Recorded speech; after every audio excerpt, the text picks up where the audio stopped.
zikipigwa, zikirindimwa na baadhi ya wanasiasa mrengo wa vuguvugu la Linda Mwananchi.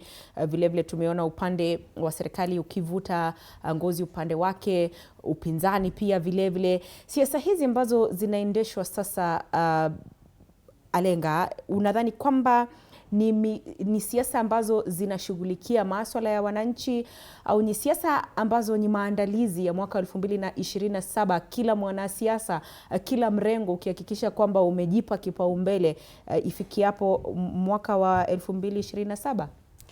Nafikiri hilo swali ni la muhimu sana kwa ajili ya mtazamaji ambaye yuko kule nyumbani. Naam. Manake Wakenya wengi kutoka matabaka mbalimbali wana imani kwamba wanasiasa wanaweza kusuluhisha masuala ambayo tunayo katika jamii. Wanatizama wakiona kwamba labda tukimbadilisha mafulani tukamweka mwingine mambo yetu yatakuwa sawa. Hii hali wananchi wa kawaida huwa nayo kila uchao.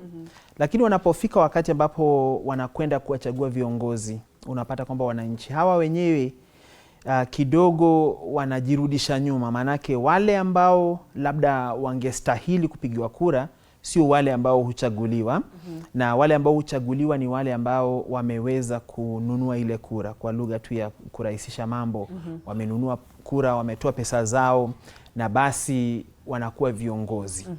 Hivi basi tukirejea katika suala zima ambalo uliuliza, je, siasa hizi zinanuia kumnufaisha mwananchi wa kawaida, ama ni siasa tu za kujipigia wenyewe ili wakaweza kupata ile fursa ya kupata kile wanachotaka? Siasa hizi hazina mwananchi katika taswira yake kabisa. Manake mwananchi wa kawaida matakwa yake ni elimu kwa watoto wake, elimu ambayo inapatikana kwa urahisi na pia si ghali. Mwananchi anataka matibabu, anapokwenda kule kwenye mazahanati hapa na pale apate kuna dawa, kuna vipimo kamili na kila kitu kinakwenda shwari. Mwananchi anataka usafiri wa rahisi ambao basi bei ya bidhaa kama bidhaa za mafuta iko chini, mwananchi anaweza kujimudu. Mambo haya yote ukiangalia katika uchumi wetu hayajabainika kama ndio yanaweza kutatuliwa. Lakini ukiangalia wanasiasa wanapozungumza hawazungumzi hayo. Manake wanajua wakiyazungumzia hayo basi mwananchi atakumbuka kile walichosema. Mbadala basi tunapelekwa kwa siasa za huyu mwafulani ni pumbavu, huyu ni mjinga, huyu ni vile. Basi katika hizo siasa za matusi na kutusiana na kuonyesha ubabe katika zile stage ambazo wanazifanya pale, mwananchi wa kawaida anapokwenda nyumbani baada ya kuwasikiza hawa viongozi wakirindima, wakisema wanavyosema, yeye hana chochote anachoweza kusema kwamba nilifaidika hivi.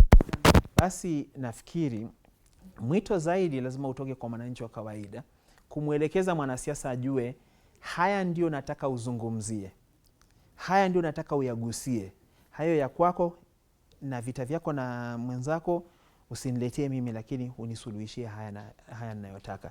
Lakini nani anashangilia yale matusi ya kitupa pale jukwani?